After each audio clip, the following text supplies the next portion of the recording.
just getting started on my journey to produce a large format coffee table book of photographs of all the birds of Arizona.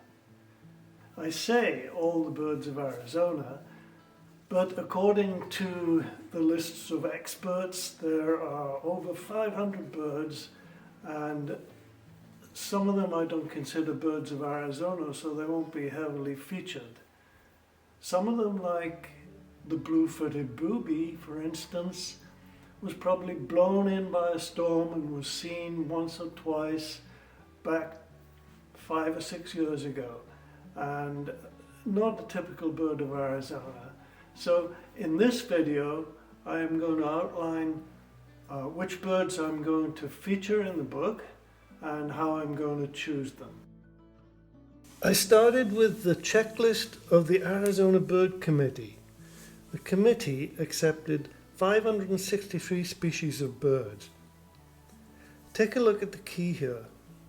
N means the species is nested in the state, so I'll probably include most of these. Then the square brackets have not been physically documented in the state, so obviously I'm not going to include those, and there's only 2 of those anyway.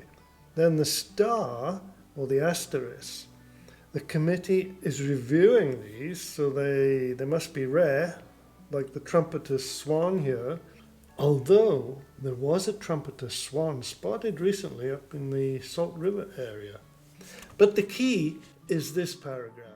Species or subspecies marked with an asterisk should be documented with photographs and/or written details. Reports of Arizona Bird Committee review species may be submitted online to the Bird Committee at the Arizona Field Ornithologist's website.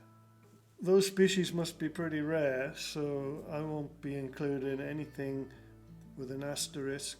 Then I went through the complete checklist and put a red line through all of those that I wouldn't be including. And then I made a spreadsheet of the checklist. I've divided the spreadsheet into those species to be included and those to be left out in pink. I can always move birds from one category to the other as we go on. I do plan to list those that I have not given a page to, the ones in pink, so I really shouldn't say they won't be included in the book, because they will be included in the book, but probably without a photograph and part of a list. Let's have a closer look at the spreadsheet. Provisionally, I have selected 369 species to have photographs in the book.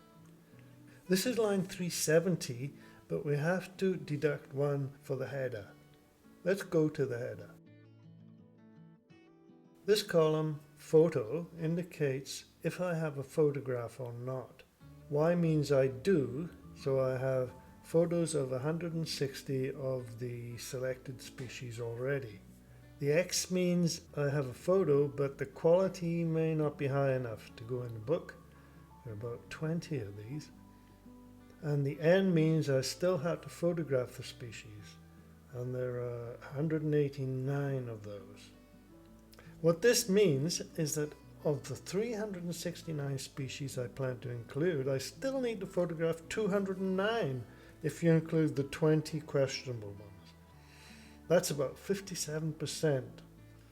Or, to put it another way, I need to photograph about 4 new species a week to get it done in 1 year. Quite a challenge, I think. I'm not sure whether it's possible to photograph 200 birds, 200 hard to find birds in a year. It may be possible to find the birds, but to produce a really high quality photograph of every one of those 200 birds may be a difficult task. The 160 photographs that I already have, they're the more common birds, so it will be difficult. So I think I'm going to need some advice from an expert birder, and I have just the person in mind. So subscribe to the channel and look out for my interview with this expert birder friend of mine.